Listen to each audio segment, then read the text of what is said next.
Hello and welcome to the Majlis podcast, Radio Free Europe, Radio Liberty's current affairs talk show focusing on Central Asia. I'm Bruce Pannier, host of the Majlis and author of the weekly Central Asia and Focus newsletter.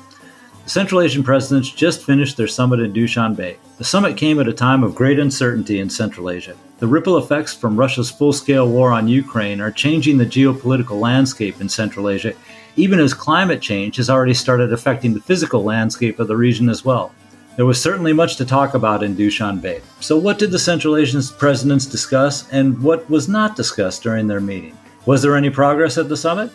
To discuss all this, I am joined by Edward Lemon, professor at the Bush School in Washington, D.C., and president of the Oxus Society, and Temur Umarov, a fellow at the Carnegie Russia-Eurasia Center in Berlin. Thank you both for joining me. Let's start with the problematic part of this. So the five presidents get together. Last year they got together in Cholpan-Ata, and Turkmenistan and Tajikistan did not sign the regional friendship agreement for some reason. And apparently they didn't again. Any thoughts on that? I'll start with you, Temur. Hi, Bruce. Thank you for having me. I think that, the fact that the consultation meeting mechanism is just emerging has a lot of, different implications on how the things are going between Central Asian countries. And those examples that you are talking about are just the proof that, of course, Central Asian countries, the way we know them, have been existing on the map for more than 30 years. But the processes that are happening, the processes of integration and more cooperation, are just, simply too young and overloaded with obstacles and problems that do not allow them to kind of be showcased as signed documents and etc. So I think that's what we should keep in mind when we will be discussing this whole summit. Okay, great. Thank you. Edward, I'd like to get your thoughts on that too. In the 1990s, every time these guys got together, not all five of them, but you'd get three of them together and they would sign treaties of eternal friendship. And this was happening all the time in the 90s. Why is it so hard for them to sign a friendship treaty, a regional friendship treaty now? Well, yes, Bruce, I think you're right in saying that in the 1990s there were various efforts, particularly spearheaded by then Kazakh President Nursultan Nazarbayev, to form, more regional platforms for discussing regional issues. And there was a short-lived Central Asian Union that included four of the five republics minus Turkmenistan as its members, but later on Russia joined that organization and it subsequently ceased to be functional. So there have been various efforts throughout history for the Central Asian republics to interact amongst themselves without external powers, without Russia, without China, without the United States.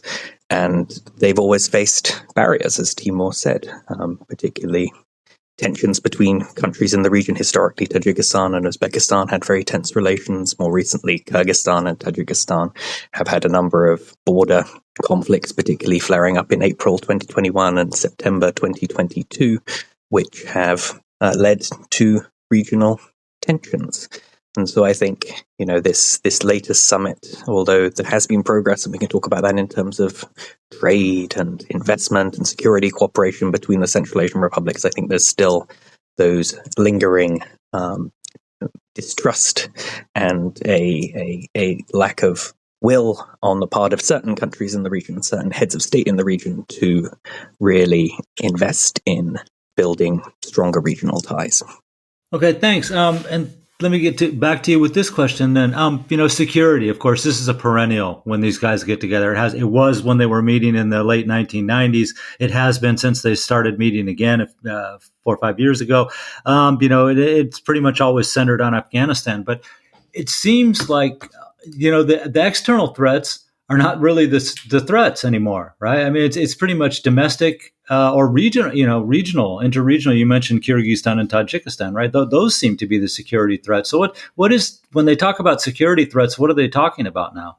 Well, I think, as you say, historically, the main unifying external security threat was Afghanistan, and discussions over what would happen after the NATO withdrawal in 2021 and how that would affect the region.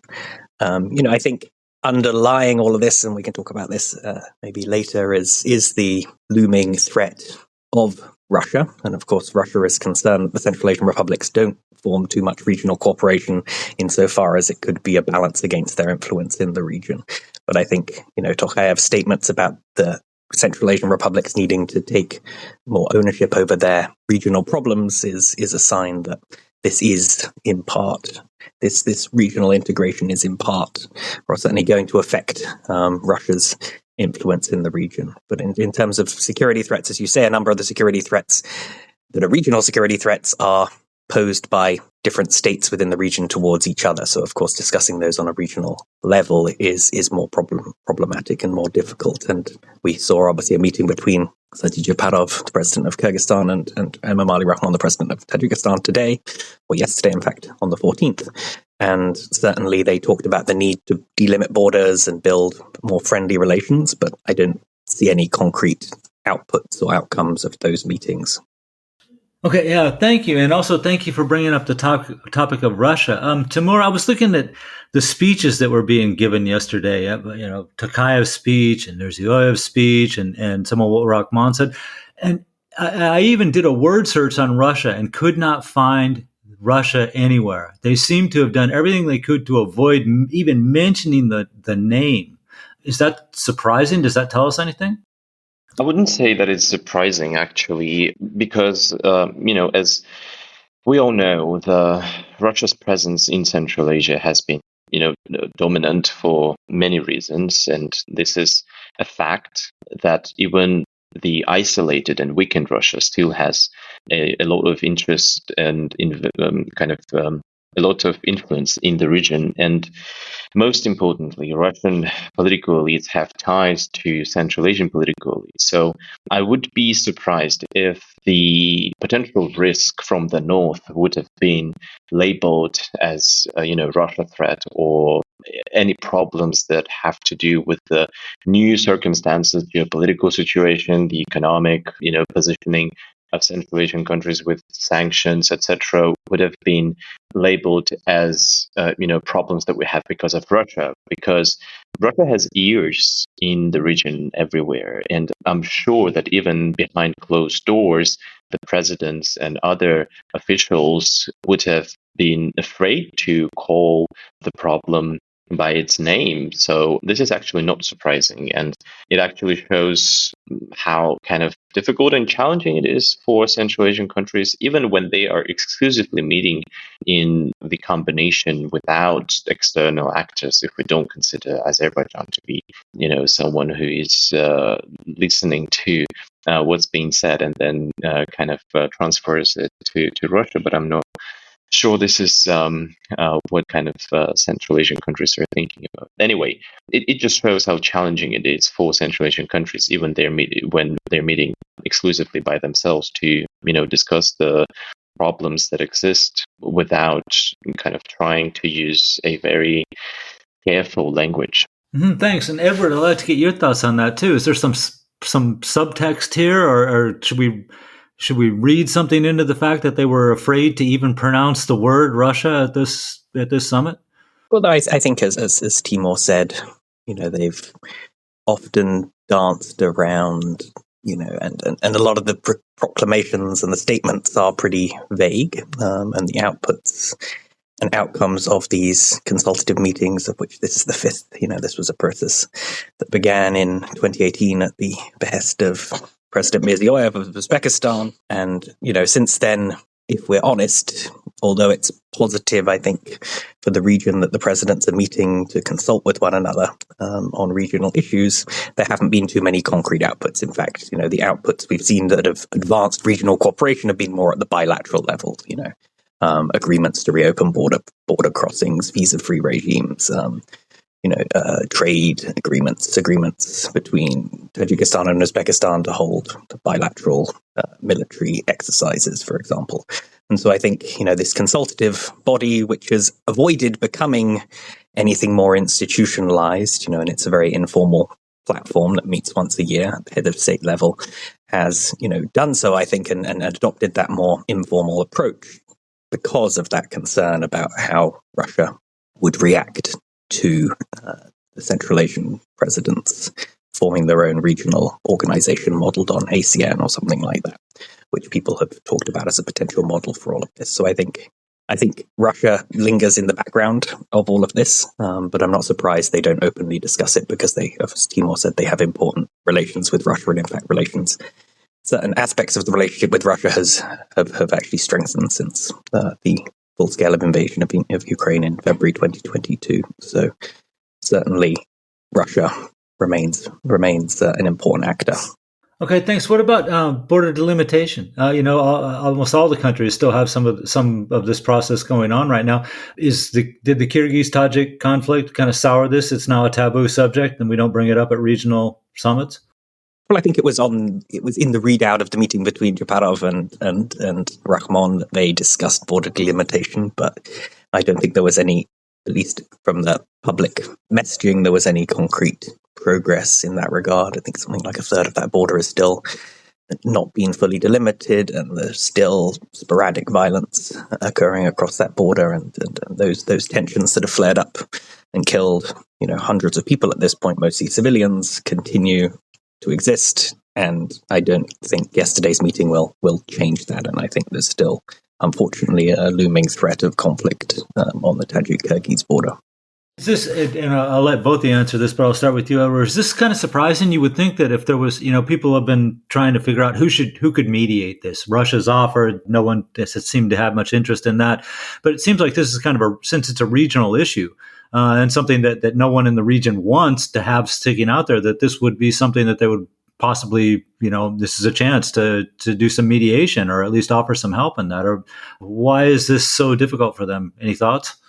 Well, I think when there was the most recent, very serious violence on the border, which was just under a year ago in late September 2022, Uzbekistan and Shavkat Mirziyoyev said that he was ready to help mediate. And I do think that having a Central Asian mediator, be it Kazakhstan or Uzbekistan or a combination of both, would be the optimal option in terms of external mediators. Obviously, Kyrgyzstan and Tajikistan are both members of the Collective Security Treaty Organization, which counts Russia as its leading member, and Russia has offered and called on sides to moderate their behavior, but ultimately, hasn't been able to really exercise much leverage on this conflict. In fact, the Kyrgyz side largely view Russia as supporting the Tajik side in that conflict, and so they're not viewed as an impartial mediator. And so I think Uzbekistan or Kazakhstan would be better placed, but ultimately they haven't. It would require the consent of the Kyrgyz and Tajik sides, which I don't think has been granted at this point. Mm-hmm. Thank you. Timur, are the other states missing a chance to kind of help ease the tensions between Kyrgyzstan and Tajikistan?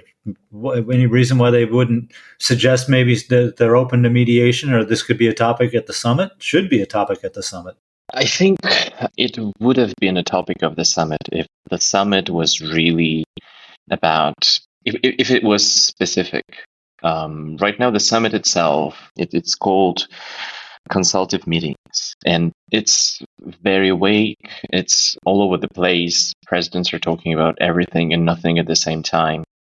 And most importantly, I think the two parties that have border conflict, Tajikistan and Kyrgyzstan, they themselves don't want anyone to participate in it. And I'm actually afraid to say that they themselves don't want to have this issue be resolved, because the resolvement of any conflict, territorial conflict, means that each side should give up land and each side should find compromise, which means that those political regimes that we have in Tajikistan and Kyrgyzstan that are sometimes lean towards nationalistic rhetoric to gain support of the population, they will have a lot of problems with their stability and with their society. So I'm not sure whether we're talking about a situation where everyone wants to have a peaceful border, but no one is smart enough to initiate this on the platform. I just think it's just the will to resolve this problem is not there. And maybe even worse than that, some political regimes use these kinds of conflicts to consolidate popularity among the populations. Okay, thank you. A minute ago, you mentioned the Azerbaijani president was there. So Ilham Aliyev shows up. Clearly, this, for one thing, it helped President Mirziyoyev ease into regional connectivity and transportation routes, and he called for strengthening land routes that go through the area. Tokayev had comments that were very similar about this, too. What about the Middle Corridor? Everyone's been touting this since the Russian corridor the traditional Russian corridor became a lot more complicated to deal with. Temur, can you speak a little bit about the progress in the Middle Corridor and anything that you saw at the summit that seems to indicate that it's still moving forward? Yes, I think that one of the most important things that has been discussed during this summit is to ease the infrastructure and logistics inside of Central Asia. So, of course, we're not talking about anything specific or concrete, but it seems that everyone was raising this problem, talking about custom regimes, talking about the visas and different routes and roads, etc., etc. So, in this regard, the presence of Aliyev, president of Azerbaijan, seems logical, especially considering that with the war in Ukraine, it has become very difficult to continue business as usual through the Russian territory, and it's just technically very difficult for companies to spend additional money on insurance, etc. And the Middle Corridor is becoming a growing and more attractive route for specific companies that deal with logistics. But here we should understand that there are several limitations to the Middle Corridor replacing Russia. First of all, the scale. Till February 2022, almost 80% of the trade between Central Asian countries and Europe would happen through the Russian territory. And it's just impossible overnight or even in 2 years replace this amount of trade by any other route. So it's just impossible, and we're not talking here about a complete replacement. We're just talking about adding some additional numbers to the logistic that happens through the Middle Corridor. Especially, it's important for energy routes, and Kazakhstan has been enlarging its presence in the Caspian, so it can export its oil not through pipeline that it has through Russian territory, but through the use of Middle Corridor. And it has purchased several tankers already, in addition to the 5 that it already possesses, and with the plan to purchase 2 more. So there is a growing trend to see the Middle Corridor as a more safe and stable connection between Central Asia and Europe, but still there is a problem with the investment. You cannot just send tracks or whatever to that route. You have to invest into having special equipment and ships, etc., etc. Azerbaijan also needs investment to process all of the additional trade, etc. So it's growing, but it's too early to say that the presence of Aliyev on Central Asian Summit is a proof that the Middle Corridor is the next logistic hub, as Russia used to be before the war. Okay, thank you. Edward, I'd like to get your thoughts on the Middle Corridor, but particularly the relevance of it for Tajikistan. It was a coincidence, obviously, that they're having the summit this year, and that Aliyev showed up when they had the summit in Dushanbe. Still, though, symbolically, it says something. Tajikistan, of course, is backed up in the corner of Central Asia. It's probably the least connected of any of the Central Asian countries. We know they opened a new railway route last year that's part of a multimodal route that would link them by road to China, but then by rail all the way across Central Asia into Iran and on to Turkey. How important is connectivity in the middle corridor for a country like Tajikistan?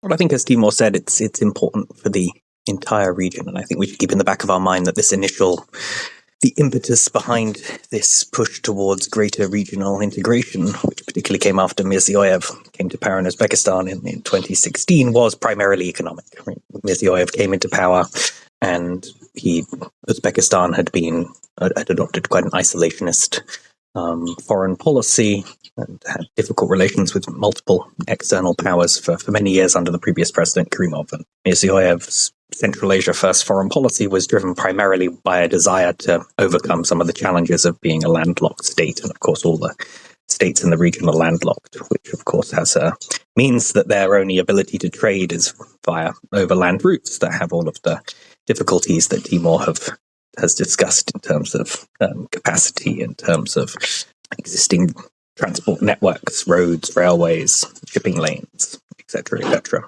And so I think countries like Tajikistan, like Uzbekistan, all the countries in the region view the Middle Corridor as a potential way to reduce reliance on the route via Russia. And trade has certainly increased across the Middle Corridor. I think the figures from last year increased over twofold in 2022, but is still far behind the northern route via Russia. And I think the restrictions and limitations that Timur mentioned mean that it'll keep on expanding, but it'll take a number of years for it to reach its full potential. So I think it's something that certainly means that Turkey, or is one of the reasons Turkey is more engaged in the region, given its potential role, or its role within the Middle Corridor. It's a reason certainly we have seen increased interactions between Azerbaijan and the Central Asian republics, and potentially as an area where China would also have interests, as it's looking to build its Belt and Road Initiative to link China to Europe. Certainly, many of those corridors historically went through Russia, Ukraine, Belarus, but increasingly China is developing ports and other infrastructure capacity in Georgia on the Black Sea and Azerbaijan on the Caspian Sea. And so it's an area in which China also has an interest in developing.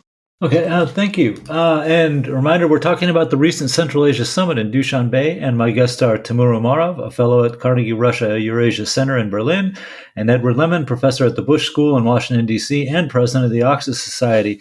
Edward, let's move on to climate change and the effects. I mean, this was clearly a huge topic for them. And Temur mentioned it's kind of a talk shop, but I mean, this is really a huge problem that's coming up for them.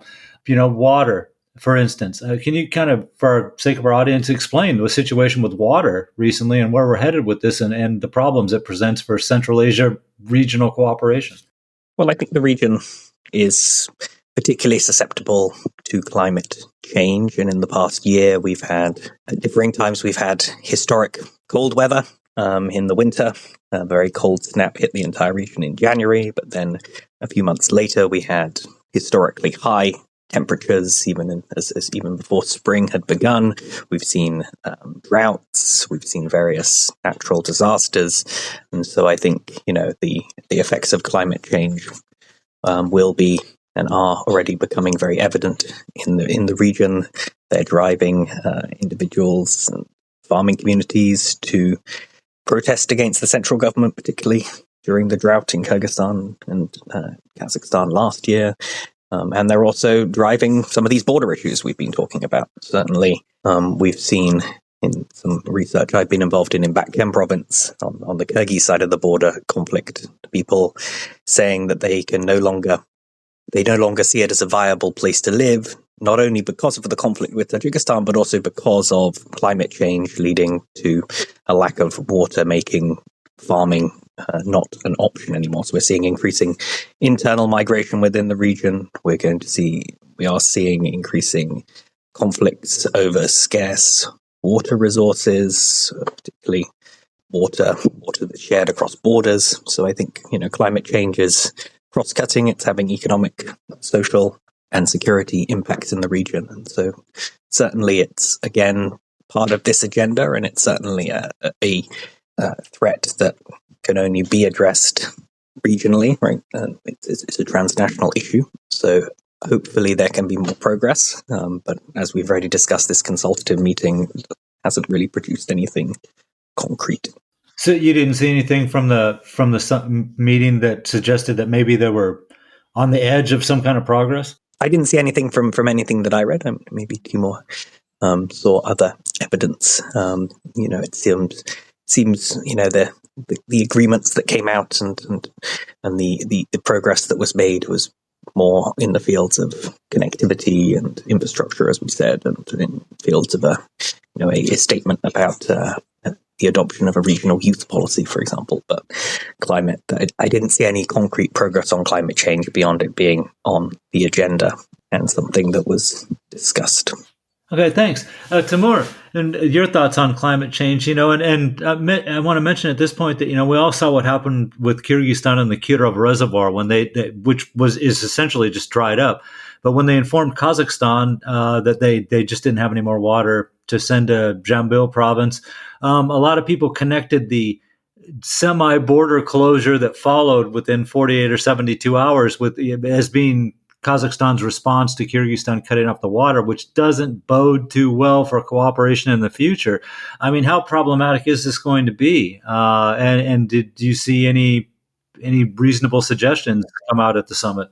Yes, climate change is a pressing issue. Definitely, it was an important part of the consultative meetings this time. But I agree with Edward that no substantial things have been reached this time, unfortunately. But it's important to say that this meeting on the fund of saving the RLC was something that important, but fact again that Kyrgyzstan is not being represented there on the highest level is sad. Japarov was not present. He sent the first deputy chairman of the government, Maliyev, there instead of himself. And Kyrgyzstan is not participating in the fund since 2016 because the Kyrgyz government doesn't agree with the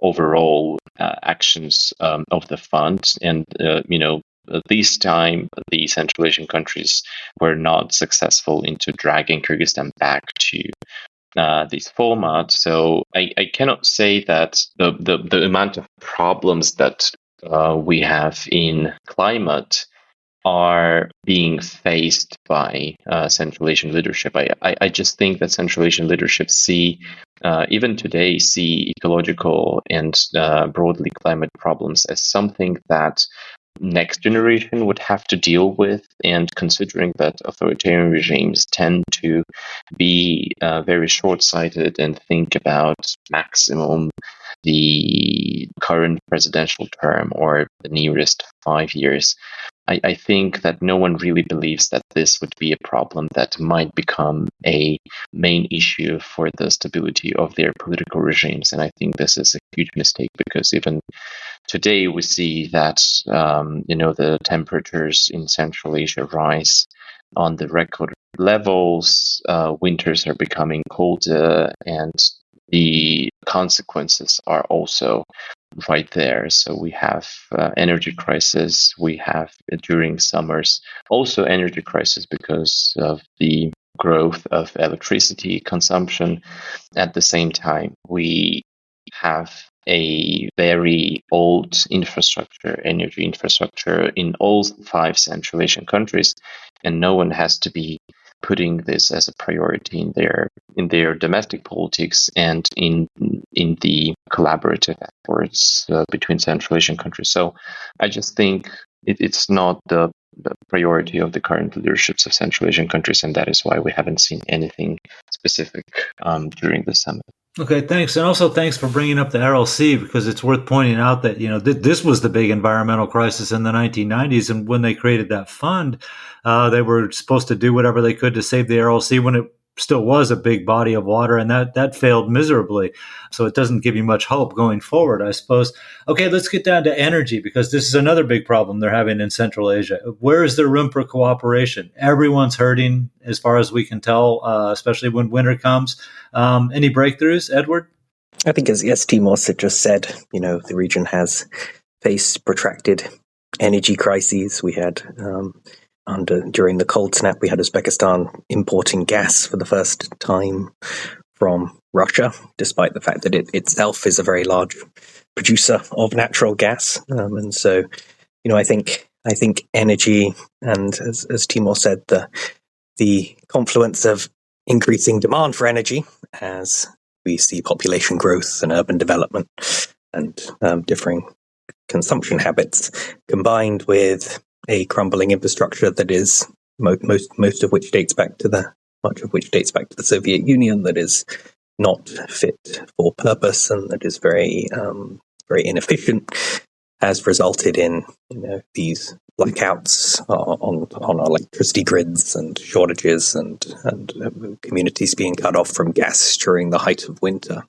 And so I think certainly there are benefits to integrating energy grids so that they can supplement one another in times of shortage. There are interests in allowing for more gas to be shared within the region, exported within the region. But of course, there's a domestic issue there insofar as, populations of one country during a cold period will want to ensure that their citizens are served first before the citizens of neighboring countries. And so, there's certainly, we've seen changes in gas prices obviously being one of the proximate causes of the events of bloody January 2022 in Kazakhstan, and that led, for example, Uzbekistan to stop exporting gas to China in response to concerns over the popular reactions to the prospect of exporting gas. So I think there certainly is an interest in more in energy integration, but I think there's a concern that each country should serve its own citizens first before helping neighboring states. Okay, thank you. Good points there. Temur, we know Kyrgyzstan already has a state of emergency in its energy sector that it imposed at the start of August. It's going to last until the end of December 2026, I think, actually. So it's a 3-year energy state of emergency. Is Kyrgyzstan a canary in the coal mine for Central Asia, so to speak, an example of what other countries in Central Asia can expect to have happen in the coming years?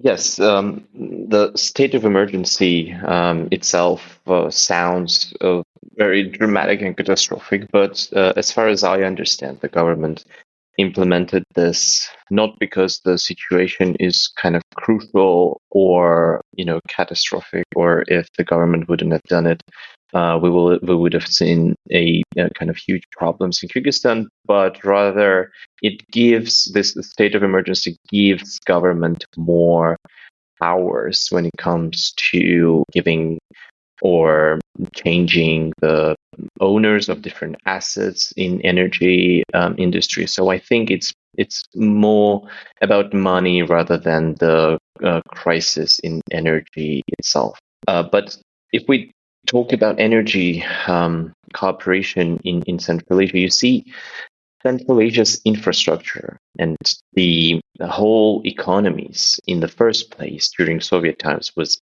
built as integrated.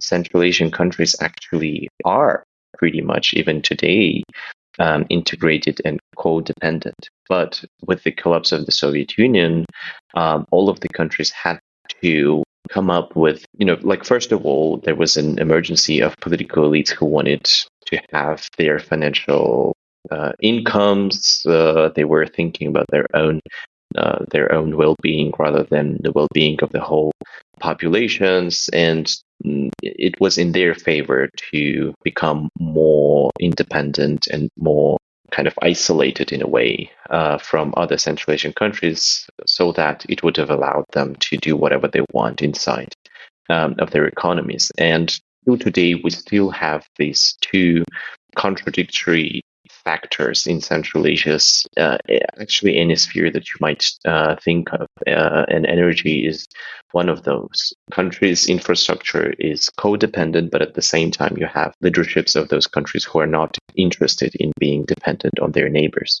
And I think in this situation, it's very difficult to talk about any integration or reintegration, if you want, because no one really wants to have it unless the situation is very brutal and damaging for the stability of the country. And that's why after the energy crisis, only after the energy crisis, we saw that Uzbekistan for the first time started to talk about stopping export to China of its natural gas and importing more gas from Russia, importing gas from Turkmenistan. You see, I think in Central Asia, unfortunately, with the current political regimes, we have to go through very challenging crisis, and only after that some of the decisions would have been made to make systems of energy of Central Asian countries more integrated with each other. But if we will not go through those crises, no one will go to this direction. Okay, thanks. And I got one more quick question before we get to final comments, which is if you're in Kyrgyzstan and Tajikistan, and for years people have been telling you your hydropower potential is barely tapped, and you can be a huge exporter of electricity. Given the climate change, are those days over, Temur? I'm not a climate change expert. I don't know, but I still do believe that we don't have the complete kind of situation where Tajikistan and Kyrgyzstan have no water resources on their territories. And especially when we speak about the modern technologies of using hydropower, I'm sure they're not as damaging to the flow of the rivers as they used to be during Soviet times. So I'm still pretty sure that when we speak about green economy and alternative energy, Central Asia is the region that is potentially looks good for investors from objective geographical reasons, but from political reasons and from the reasons that consider the level of corruption and transparency, Central Asia looks pretty bad. And that's why I don't think that many investors are looking at Central Asian region with interest. Thank you. Edward, what about Tajikistan? They've also been banking on hydropower. Rogun, they're still finishing it up. Will there be enough water for Rogun for 20, 30 years, do you think? Well, as you said, Rogun has been planned for many years. In fact, since the 1970s, it was first proposed. And now half of the turbines are now online, and so it's producing energy. It's still not completed. It's difficult to say when it may finally, or if it may finally be completed towards the end of the decade.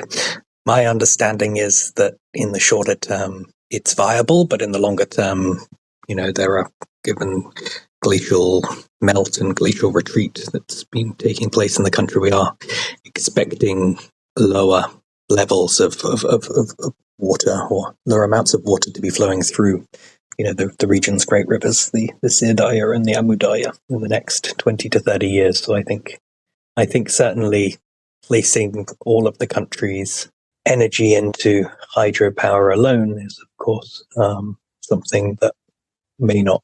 It will sustain itself through the natural life of the current president, who's just about to turn 71. But looking into the future generations, I think there certainly are questions around the extent to which both Tajikistan and Kyrgyzstan can rely on hydropower. Okay, thanks. And final thoughts, Temur. What did you see? Anything big come out of this summit, or are we still at the level where it's enough that there 5 of them are getting together and talking? Yeah, unfortunately, actually, the fact that they met is already a success. And the fact that they met for the 5th time, it's also something to be satisfied with, I guess. I don't have high expectation, and I didn't have them before the summit happened. So I do believe that rituals in foreign policy matter.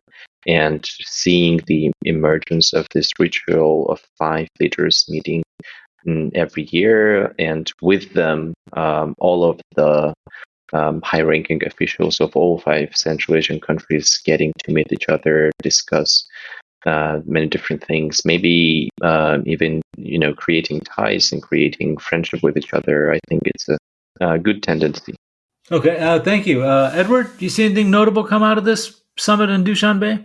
I think, as Timur said, the positive was that we had all the presidents there. Not all of these 5 meetings have included all of the presidents, it's important to see Sardar Berdimuhamedov, who took over from his father in Turkmenistan in early 2022, attending and being more engaged regionally. I don't think moving away from permanent neutrality anytime soon, but certainly increasing the country's international engagements. It was important to see Japarov there, even though he left early, as we discussed. And I think, maybe the most notable development was President Aliyev of Azerbaijan attending. Now, certain Azerbaijani commentators saying this is now a new C5+1, if we didn't already have enough of those in the region. And so it'll be interesting to see whether Azerbaijan continues to attend. But I think, if the development of the Middle Corridor is going to become a focal point, then there would be the need to perhaps also include Georgia, whose leaders very infrequently meet with any of the Central Asian presidents. And so I would say those are the main outcomes. I don't think we saw anything dramatic. I think, as Timur said, it was important. It's important symbolically that these meetings are taking place and that things are being discussed. But, there were no concrete outcomes of this meeting that will transform any of the issues that we've been discussing today. So I think it's a positive sign, but, more concrete outcomes are definitely desirable for the region. Okay, great. Thank you. And of course, potentially all 5 of these guys are getting together again next week in New York. So I haven't heard about Berdimuhamedov, but we might hear more from them very soon. So thank you, Edward, and thank you, Temur, for being on the program. And a big thank you, as always, to Nathan Shoemaker, our Majlis podcast producer in Washington, D.C. And a reminder, you can subscribe to the Majlis podcast or the Central Asia in Focus newsletter by visiting Radio Free Europe, Radio Liberty's website at rfarl.org. Thank you very much, and we'll be back next week. Bye-bye.